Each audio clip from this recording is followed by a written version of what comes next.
toute la gloire. Il est Dieu. Alléluia. Alléluia.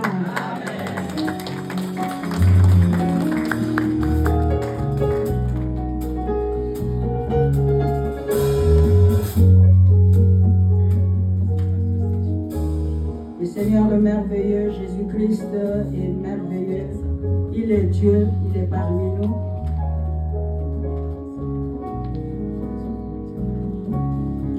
Nous sommes dans notre 14e convention de Women of God Ministry. Yes. Alléluia. Amen. Béni soit le nom du Seigneur. Et nous avons comme thème avance en eau profonde avec Dieu. Alléluia. Ça c'est le thème principal.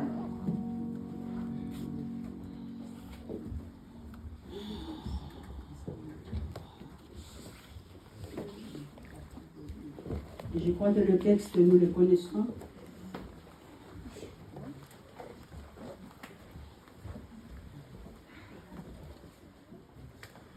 Bon, ça se trouve donc dans Ézéchiel 47, versets 1 à 12. Avance en eau profonde avec Dieu.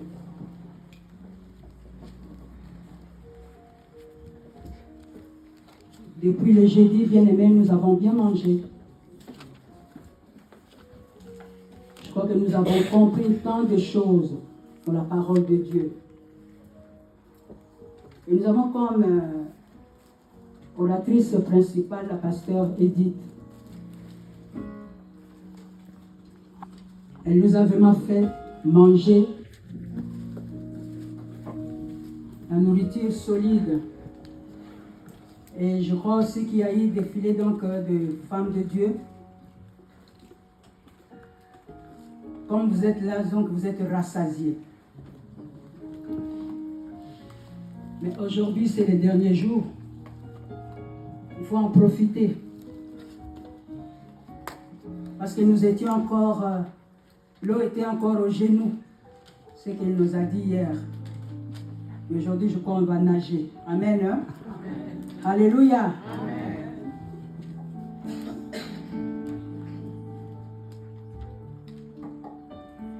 Alors, on nous parlait de la vision que Ézéchiel avait reçue. C'est ce qu'il a parlé. Ézéchiel a vu une rivière portant la vie et qui sortait du temple. La servante de Dieu a dit que cette rivière symbolisait la vie qui coule de Dieu. Au fur et à mesure qu'elle coulait, elle devenait de plus en plus profonde et large. Elle donnait la vie, la guérison, la fécondité à tout ce qu'elle touchait.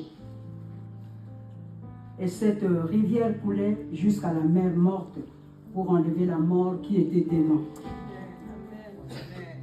Donc la fonction de la rivière était d'apporter la vie, de porter la guérison abondante de Dieu au pays et au peuple.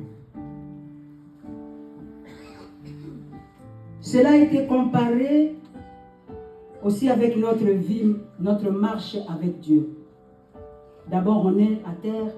Lorsque nous acceptons Jésus comme Seigneur et Sauveur, nous quittons la terre pour entrer dans les eaux, pour entrer dans la rivière. Mais lorsque nous entrons, l'eau est encore aux chevilles. Amen. Hein? Amen. Ça, c'est la première étape. Mais ne nous arrêtons pas là, parce que nous ne sommes pas censés rester sur place. Il faut aller progressivement. Parce que lorsqu'on parle d'avancer, c'est-à-dire qu'il y a un mouvement. On ne reste pas sur place.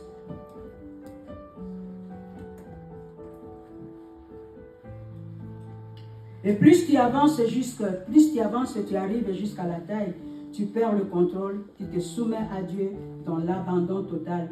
Et à ce moment, la rivière commence à faire revenir à la vie toutes les choses qui étaient mortes et à apporter la guérison, la prospérité, la provision, ainsi de suite. Elle avait dit que cette rivière-là, c'est le Saint-Esprit, c'est la présence de Dieu.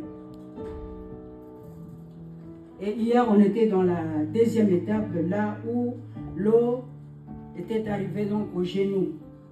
Et Il a dit à ce niveau, l'expérience commence à changer. Le mouvement n'est plus libre comme avant. Maintenant là, donc il y a la prière, donc la vie de prière, il y a l'abandon, il y a la dépendance, il y a l'humilité. C'est où la personne commence à se rendre compte que seul je ne suis pas capable. J'ai besoin de Dieu, je dépends de lui. La personne associe Dieu à tout ce qu'il fait. Au niveau des genoux, au lieu de nous confier en nous-mêmes, nous nous tournons vers Dieu, même avant de prendre une décision, nous demandons son avis. C'était donc pour nous mettre un peu sur le rail, pour rafraîchir un peu notre mémoire. Il y a eu tellement d'interventions, donc si je commence donc à prendre, donc à donner petit à petit, donc tout le temps ça va passer parce que nous gagnons le temps. Nous courons donc derrière le temps. Alors moi, mon sous-thème c'était donc avance dans les eaux profondes avec le Saint-Esprit. Avec le Saint-Esprit. J'aimerais vraiment parler du Saint-Esprit parce que j'ai fait vraiment de l'expérience avec lui. Et je crois que depuis que j'ai fait cette expérience avec lui, ma vie a complètement changé. Ma façon de voir les choses a changé. Ma façon d'aborder les choses aussi a changé. Alors, qui est le Saint-Esprit? Le Saint-Esprit est l'Esprit de Dieu. Il est aussi la troisième personne de la Trinité. On l'appelle aussi l'Esprit de l'Éternel, l'Esprit du Seigneur. On l'appelle l'Esprit du Père, l'Esprit de Jésus, l'Esprit de vérité, de vie, de foi, l'Esprit de conseil, l'Esprit d'amour, de force, l'Esprit de sagesse, l'Esprit de grâce, de gloire. Tout cela, c'est ces noms. Et il y en a encore plus. Il s'agit toujours du Saint-Esprit. Il y a tant de versets bibliques à donner, à lire à la maison. Donc, dans tout ce que je viens de nommer. Donc, ça, à lire à la maison, parce que nous frôlons pour gagner du temps. Il y a Genèse 6, verset 3, Ésaïe 11, 2 à 6, Ésaïe 61, 1, ainsi de suite. Donc, il y a encore d'autres versets, je ne vous donne que ça. Donc le Saint-Esprit, comme j'ai dit, est l'Esprit de Dieu. Il est aussi la troisième personne de la Trinité. Point 2, le Saint-Esprit est une personne divine. Il n'est pas une puissance ni une force, encore moins une influence. Il est une personne avec des émotions, avec des sentiments. Le Saint-Esprit est une personne parce qu'il est doué de pensées, de connaissances de langage et de volonté. Romains 8, 27. 1 Corinthiens 2, 10 à 13. Je me prive donc de lire, je vais aller continuer parce que j'aurai donc à parler de lui après, selon moi, selon mon expérience en moi. Il est une personne qu'on peut aussi mentir. Avant, les gens parlaient de la part du Saint-Esprit. Elle croyait que lorsqu'il parle, il dit c'est le Saint-Esprit qui m'a parlé. Donc on ne peut pas douter, on ne peut pas donc juger parce que le Saint-Esprit a parlé. On peut aussi mentir. On peut aussi mentir le Saint-Esprit. On peut aussi mentir au nom du Saint-Esprit. Amen. Hein? Amen. Amen. On peut lui résister aussi. Combien de fois le Saint-Esprit te parle, le Saint-Esprit te dit vas-y, va faire quelque chose. Mais tu es là, tu es en train de douter, bon, ça va, j'irai, je ferai demain. On néglige la personne du Saint-Esprit. On peut l'attrister. Comme la Bible dit, n'attristez pas le Saint-Esprit. Mais combien de fois on l'attriste par nos péchés, par nos comportements, par notre désobéissance, comme on nous a parlé hier. On peut l'outrager aussi. Là aussi, il y a des versets à donner. Je vous donne seulement les versets, je sais que vous êtes quand même... Vous lisez la Bible, hein? Amen. Et si vous ne lisez pas la Bible, mais je crois dans ces 2 jours passés là, maintenant là, la Bible, je crois que ça commence donc à faire ça se déchire maintenant parce que vous avez dévoré. dévorer la Bible. Parce que les femmes de Dieu, quand elles sont passées ici, nous ont mis vraiment donc, l'accent sur cela. Donc, je crois que vous n'êtes pas concernés. Donc, nous pouvons voir toutes ces choses-là. Et dans Jean 14, verset 26, Jean 15, verset 26, et Jean 16, verset 8 et verset 13, nous voyons que le Saint-Esprit, nous continuons toujours pour dire qu'il y a une personne, parce qu'il convainc du péché. Il nous convainc. Il nous conduit. Il rend témoignage. Il enseigne et il rappelle. Tout ce que nous venons de mentionner montre la personnalité du Saint-Esprit. Le Saint-Esprit est une personne. Et le Saint-Esprit, troisième point, le Saint-Esprit est Dieu. Parce qu'il possède les attributs de Dieu. Il est omniscient, il est omnipotent, il est omniprésent et il est éternel. Acte 5, 3 à 4. Zacharie 4, verset 6. 1 Corinthiens 2, 10.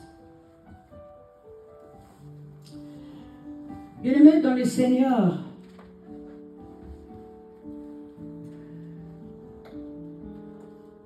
Jésus-Christ, notre modèle, Jésus-Christ, notre sauveur.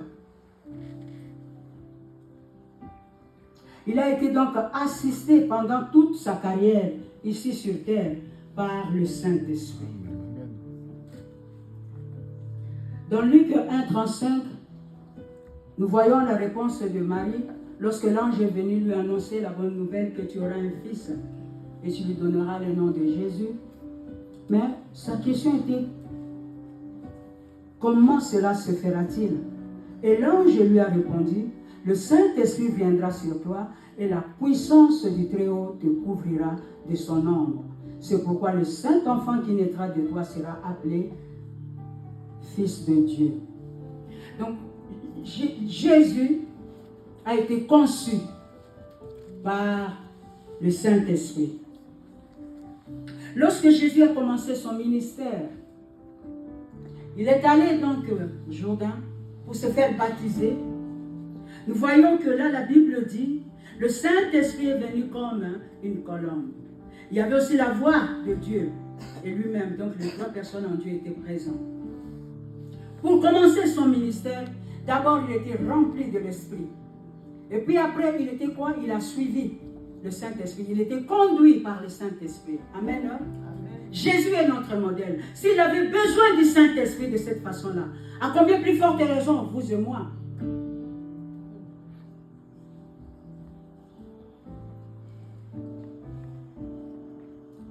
Jésus était roi de l'Esprit. Il a été scellé, revêtu de sa puissance, le Fils de Dieu vivant. Et lorsque nous allons même plus loin, lorsqu'il est mort, il était enterré. Il a été ressuscité par l'Esprit de Dieu, le Saint-Esprit. Alléluia. C'est aussi l'Esprit de résurrection. Nous voyons l'importance donc du Saint-Esprit. Il est très important dans nos vies. Ce n'est pas en vain que Jésus nous a envoyé le Saint-Esprit. Il savait que cette vie chrétienne, nous ne pouvons pas nous-mêmes. Nous n'arriverons pas, nous ne réussirons pas. Il nous a envoyé quelqu'un. Il a dit, il serait mieux que je m'en aille, afin qu'il puisse venir l'Esprit de vérité. Il fallait que je m'en aille. C'est-à-dire que l'Esprit de Dieu, l'Esprit Saint, est un avantage pour moi, pour toi. Amen. Amen. Amen. Il vous serait très avantageux que je m'en aille. Le Saint-Esprit n'a pas de limites, n'a pas de frontières. Jésus, lorsqu'il était sur terre, Jésus opérait à Jérusalem. Mais le Saint-Esprit maintenant opère partout, dans le monde entier. Alléluia. Amen. Alléluia. Amen. Le Saint-Esprit est très important. Il est très important. Il faut désirer l'Esprit, bien-aimé. Il faut vouloir marcher selon l'Esprit. Lorsque nous acceptons Jésus comme Seigneur et Sauveur, le Saint-Esprit vient faire la demeure de Dieu en nous. Il n'est plus un Dieu lointain, mais un Dieu de proximité. Il est avec nous. Il mange avec nous. Il se réveille avec nous. Il marche avec nous. Il fait tout ensemble avec nous. Lorsque toi, tu te présentes dans des hôtels, par exemple, sache que tu t'as très mal avec toi, le Saint-Esprit.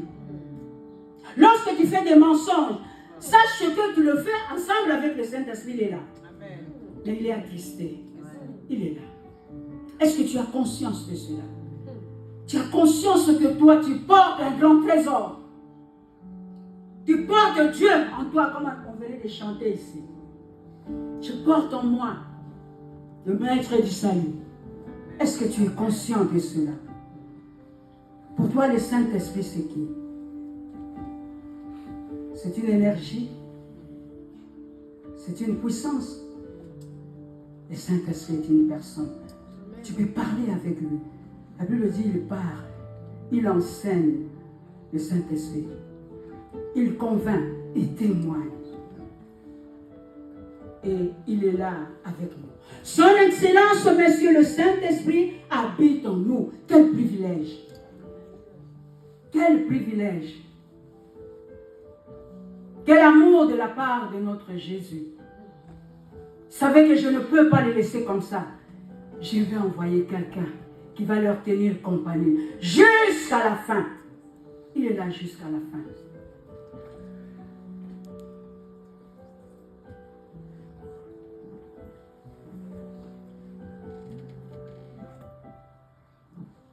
Lorsqu'il vient, lorsque nous acceptons Jésus,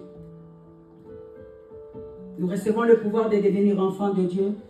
Nous venons de naître dans la famille de Dieu. La première chose, bien aimé, c'est désirer la parole de Dieu. Comme un bébé désire le lait maternel, parce que c'est notre nourriture. Un enfant doit grandir. Et notre nourriture, c'est la parole de Dieu. Elle nous permet de grandir. Elle produit la foi en nous, la parole. C'est la source de la foi.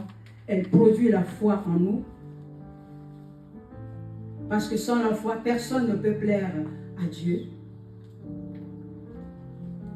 Et Romains 10, 17 dit, ainsi donc la foi vient de ce qu'on entend. Et ce qu'on entend vient de la parole de Christ. Amen. Hein? Amen. Ce que tu entends, c'est ça qui produit la foi en toi. Amen. Donc des enfants de Dieu n'aiment pas la parole de Dieu. Mais lorsqu'ils prient, ils se disent que j'ai la foi. Je crois en Dieu, ça va. Mais est-ce que tu as confiance? Tu n'arrives pas à ce niveau de faire confiance en Dieu parce que la parole n'y est pas. Parce que c'est la parole qui produit cette foi en toi. Et lorsque tu as la foi, lorsque la parole produit la foi, qu'est-ce qui vient après? C'est la prière. Parce que maintenant, la parole que tu as reçue, maintenant tu crois que cette parole-là est vivante, efficace, et puissante, agissante. Tu commences maintenant à élever la voix pour parler à Dieu.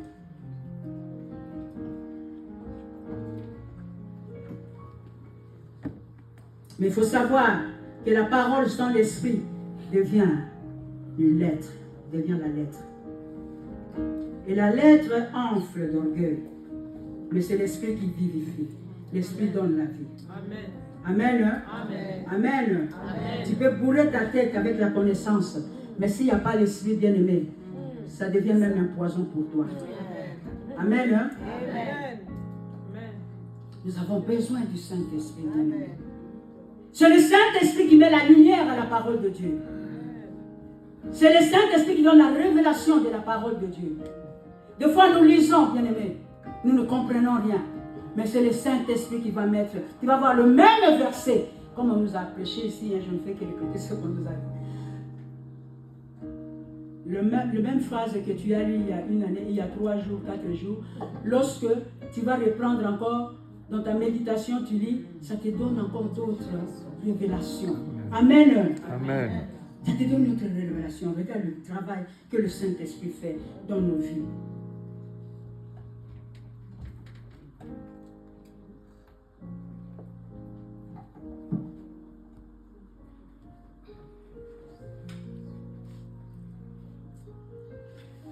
La parole de Dieu est très très importante. Nous devons nous réconcilier avec la parole de Dieu. Si nous voulons réussir, comme c'est écrit dans le psaume 1, le psaume 1 plutôt, je crois le verset 3, si mes souvenances sont bonnes, il faut savoir que toute bénédiction que tu cherches se trouve dans la parole de Dieu.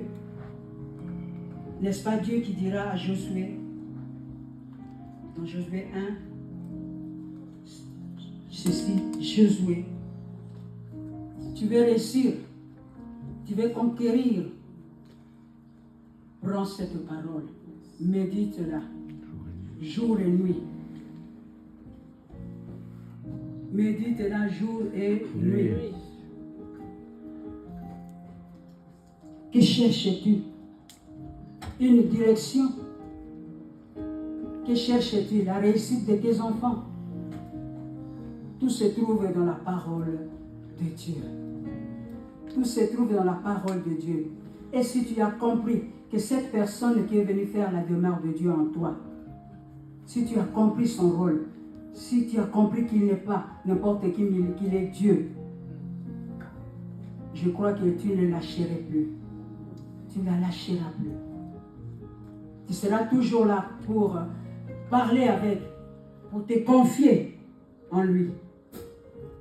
Et tu vas vivre de grandes choses avec lui. Même si ce que tu cherches n'est pas encore arrivé, la parole va le créer. Car la parole est créatrice. Alors toi, tu fais quoi avec la parole? C'est la parole qui t'a créé. La parole est ta vie, elle est ta force. La parole de Dieu est très puissante. Elle contient tous les attributs de Dieu, parce que Dieu et sa parole ne font qu'un. Jean 1, verset 1. Commencement. Était la parole, et la parole était avec Dieu, et la parole était Dieu. La parole de Dieu n'expire pas.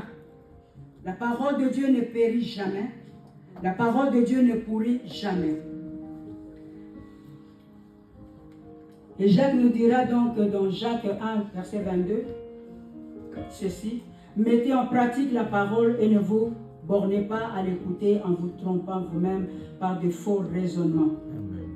C'est pourquoi fixe tes regards, plonge ton regard dans la parole, travaille la parole, mémorise la parole. Garde dans ton cœur, serre-la dans ton cœur jusqu'à ce qu'elle soit gravée en toi. Amen. Amen. Dans 2 Corinthiens 13, verset 13, on nous dit que la grâce du Seigneur, ça c'est la salutation donc de Paul, que la grâce du Seigneur Jésus-Christ, l'amour de Dieu et la communication dans d'autres versions, ou la communion du Saint-Esprit soit avec vous tous. Dans cette salutation, on parle de la communion avec le Saint-Esprit. La communion signifie partager tout. Ouvrez ton cœur au Saint-Esprit. Cela veut dire aussi s'associer avec le Saint-Esprit. Il est notre associé. Avant de faire quelque chose, écoute la voix du Saint-Esprit. C'est le Saint-Esprit qui donne la force de témoigner comme il faut. Acte 1, verset 8. Aujourd'hui, donc, les women sont partis gagner des âmes, sont partis évangéliser. Mais c'est le Saint-Esprit qui donne cette force-là pour aller évangéliser, pour aller aborder d'autres personnes et de leur parler du royaume, de leur parler de Dieu. C'est le Saint-Esprit qui nous donne cette force-là. C'est le Saint-Esprit qui enlève la peur et nous pousse à aller vers les autres pour accomplir la mission, la grande commission que le Seigneur nous a laissée. Tu sers le Seigneur, bien-aimé, tu as besoin du Saint-Esprit. Même dans ta maison, comment gérer ta maison, tu as besoin du Saint-Esprit.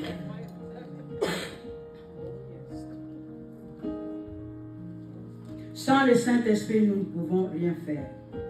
Le Saint-Esprit nous dirige vers le chemin de la victoire obtenue à la croix par le Seigneur Jésus. Il nous aide à grandir dans notre connaissance de Jésus. Le Saint-Esprit a la capacité de maintenir nos lampes allumées. Amen. Car il est l'esprit de feu. C'est aussi lui qui fait croître tout ce qu'on nous enseigne. Il ouvre notre entendement afin que nous puissions capter complètement la révélation de la parole de Dieu. Sans le Saint-Esprit, il n'y a pas d'impact dans notre marche avec le Seigneur. Le Saint-Esprit est un bon ami. Il doit être notre allié, notre confident. Alors, j'ai amené un peu vite comme ça pour vous parler un peu de moi. Je vais dire que dans le stade où j'étais déjà, donc l'eau était déjà au genou. Mais moi, le Seigneur, lorsqu'il m'a appelé, c'était un peu l'inverse. C'était un peu l'inverse. Alors, tout allait bien, donc je voyais tout était bien. Et moi, je croyais que c'est seulement la sanctification. Donc là, vraiment, j'étais là, je disais, moi, je vais plaire à mon Dieu. C'était la sanctification. Et tout était bien. La maison, très calme. Mais lorsque l'eau est arrivée au genou, comme je venais de vous dire, qu'on nous a dit hier, alors là maintenant, parce que lorsque c'était encore, je ne sais pas si c'était quelque part là un peu plus que quand même la cheville.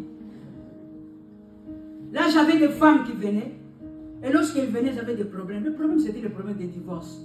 Lorsqu'ils viennent vers moi, je leur enseignais, je leur exhortais, je leur accompagnais. Donc, on faisait des prières, tout ça. Et Dieu faisait sa grâce. Donc, lorsqu'elles venaient faire des défilés, moi, je parlais de Jésus, je leur parlais. Le divorce, ce n'est pas permis dans la Bible, tout et tout. Et puis, je suivais dans des prières, de jeûnes et tout ça. Mais bien aimé, lorsque le match a tourné, déjà, j'étais là servante de Dieu.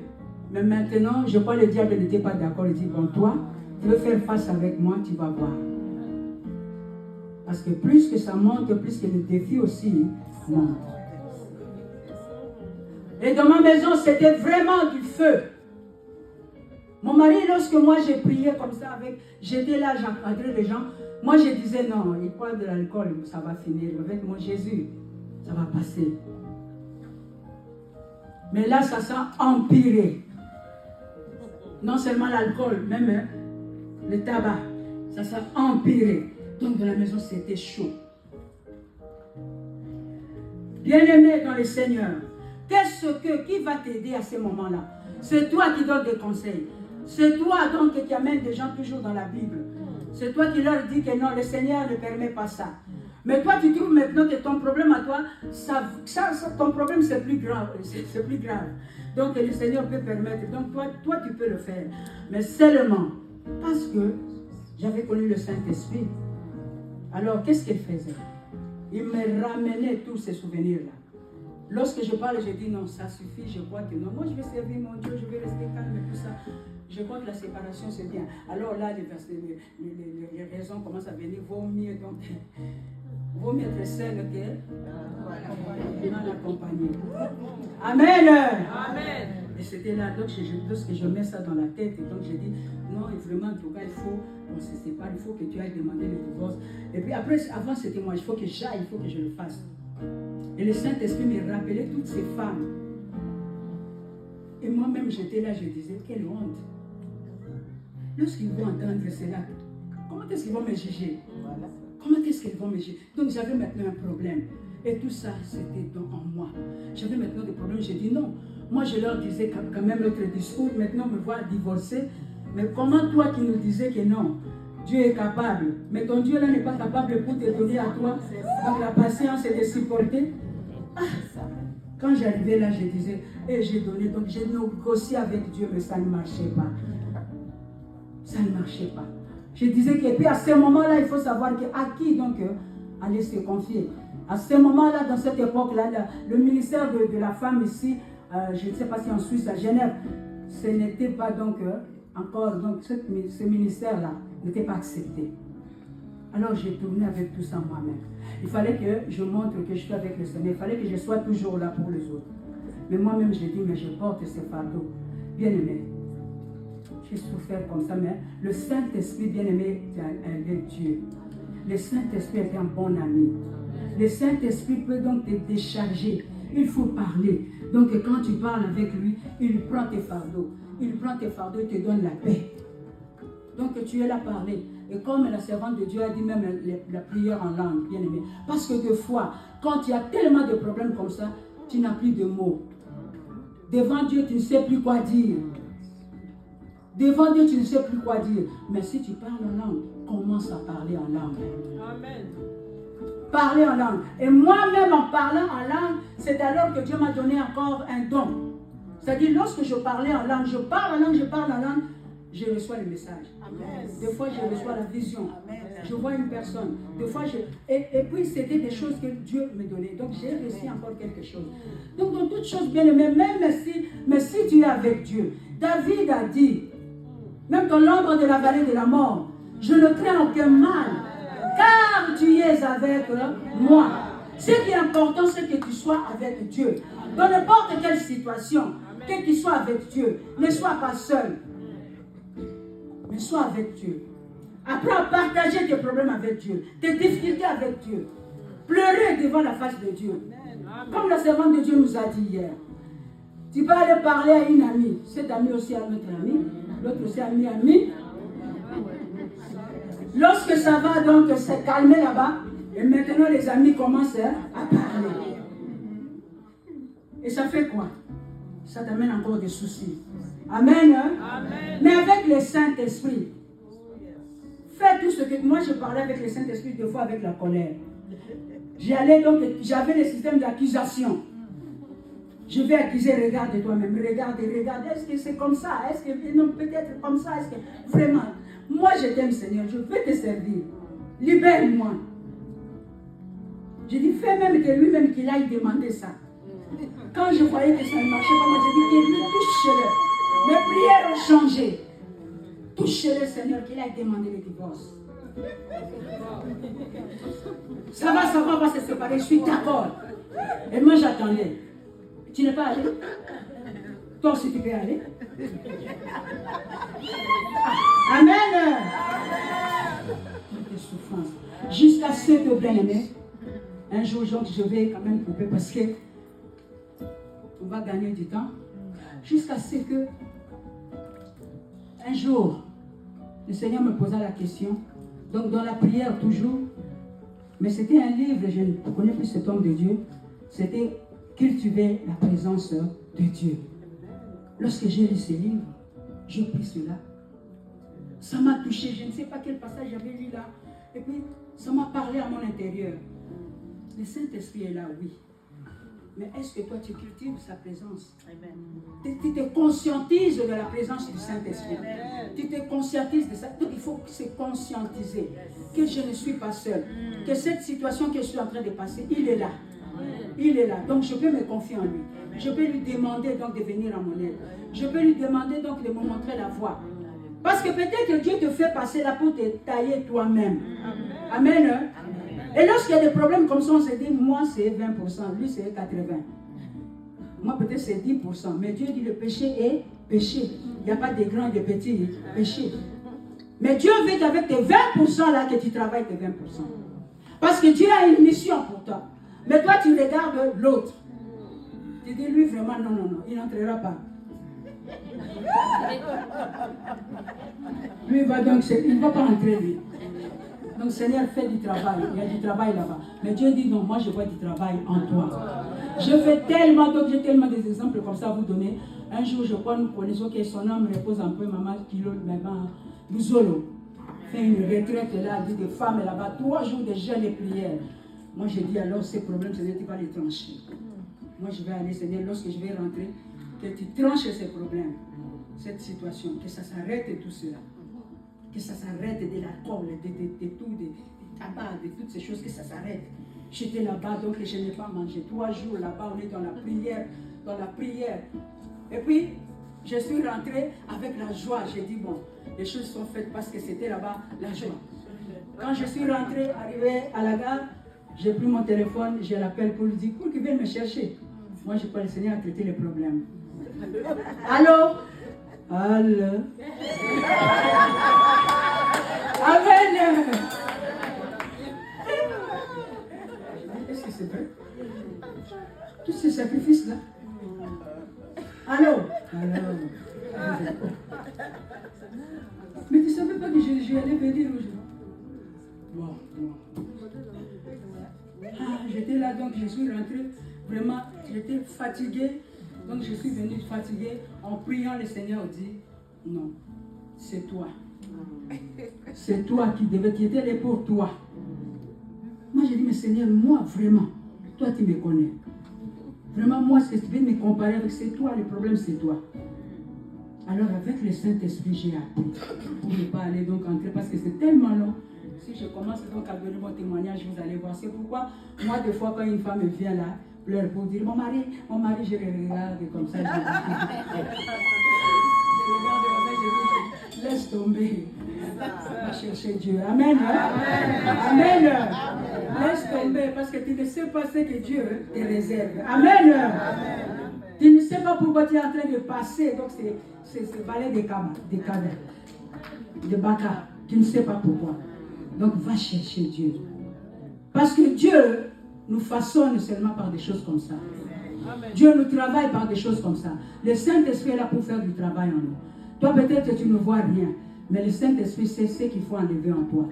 Parce que le Saint-Esprit ne veut pas que tu continues comme ça. Mais toi, tu ne vois pas ça. Tu commences à voir celui qui est à côté de toi. Tu commences à voir non, la faute des enfants, non, la faute de papa, la faute de ceci, de cela.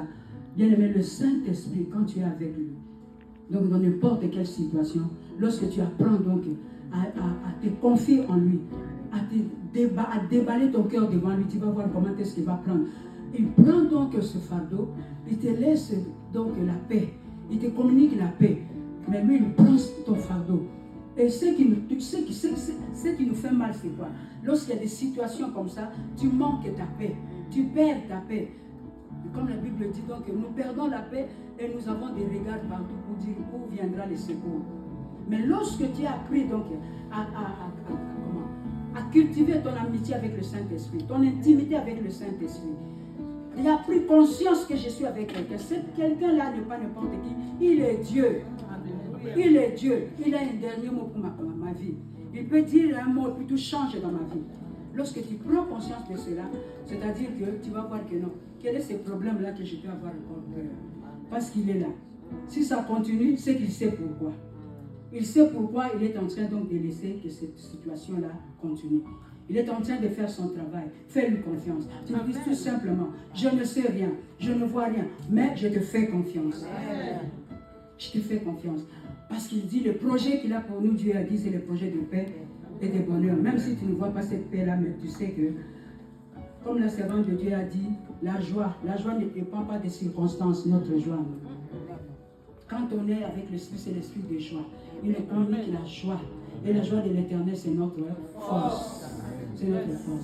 Alors, lorsqu'on te dit peut-être que tu sais, cette période-là, c'est que j'étais en train d'endurer, un enfant de Dieu, on va s'étonner. Non, c'est vrai. Toi aussi, tu es passé par là, oui. Parce qu'il y a une différence. Il faut qu'il y ait une différence entre nous et les gens qui ne connaissent pas Dieu. Nous ne pouvons pas vivre les mêmes choses. C'est-à-dire qu'on te voit, on te dit non, c'est pas possible. Tout ce que tu dis là, peut-être les jours où tu vas témoigner, les gens disent, mais toi aussi tu as vécu ça? Oui, j'ai vécu ça, mais je n'étais pas seul. J'étais avec quelqu'un. J'étais avec le Saint-Esprit. J'étais avec Dieu. Donc j'ai traversé donc, cette vallée avec le Seigneur. Amen. Amen. Amen. J'aimerais nous fortifier. Parce qu'un jour on viendra pour donner nos témoignages. Comment est-ce que nous sommes comme ça? Donc même pour l'environnement, Dieu veut que tu puisses changer. Parce que c'est avec tes pieds que Dieu veut aller évangéliser. Amen. C'est avec ta bouche que Dieu veut évangéliser. Jésus ne viendra pas pour le faire, mais c'est avec ta bouche. Mais ta bouche, ça pue. Ça pue l'odeur du péché. Alors Dieu veut donc changer. Dieu veut nettoyer cette bouche-là. Et lorsqu'il veut nettoyer, bien aimé, ça fait mal. C'est comme lorsqu'on prend un roc, on prend une pierre, on le met donc, on amène pour donner la forme. Qu'est-ce qu'on fait? On amène à la carrière. Bien aimé, lorsqu'on amène pour donner la forme à cette pierre-là, vous entendez, ça fait mal. Mais lorsque le travail va finir, cette maison-là, tout le monde va regarder. On va se poser des questions. Quel est l'architecte? L'architecte, c'est le Saint-Esprit. Amen. Amen.